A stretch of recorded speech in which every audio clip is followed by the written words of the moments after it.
Dr. Suraya from NIT Srinagar. I am speaking on behalf of NIT Reformation team. I'll be telling something about telemedicine. To provide service of the clinical healthcare at distance, an advent or a product of communication and information technology has been brought into service in 20th century, replacing earlier precursors like telephone, radio, which has been supplemented with video telephony and modern clinical methods. And more recent, additionally, with the telemedical devices to support home care, right? Then in the previous times, it's seen in Australia, like their smoke signals were sent in the villages so as to keep the patients away from some serious disease, say an epidemic. There were no other means of signaling like telemedicine or like we have mobile collaboration technology. These things were not that time available. They used to send signal smokes, and villagers used to sit away from that disaster.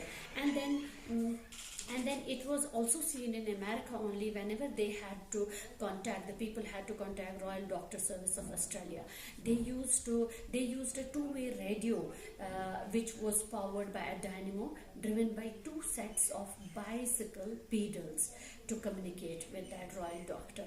Now with the advent of the telemedicine, things have changed.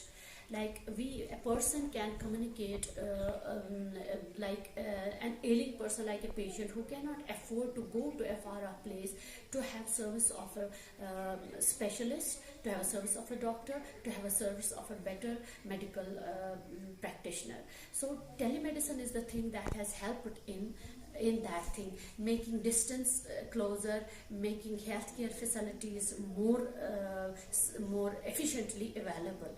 Okay, then we see that in India, this Ayurvedic Telemedicine Center was established in 2007 by Pratap Chauhan.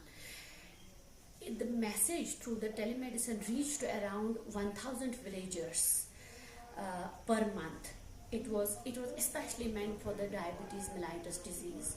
Like telemedicine, they would be helped by that. And then second advent was that ECG was invented by Willem Einthoven. So what he did, Willem Einthoven used to transmit the signals of ECG from one place to the another, as he was working on a laboratory, but that hospital did not allow him to get patients from that place to his laboratory. While what he invented ECG transmission through telephones and wirelesses. He converted ECG into the high frequency sound which would pass through that wireless or telephone, and at the other end there was connected a demodulator which would reconvert that ECG's high frequency sound into ECG, and it was interpreted on the other side, and a better service of cardiac problems that practitioner or a doctor would give to the patients. Right?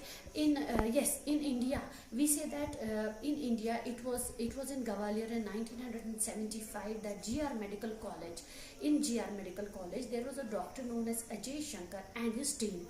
They also worked on the Willem Einthoven's technology, like transmission of the ECG to the other place, and they used it, and so many patients from India at far off places, isolated communities and rural areas got benefited.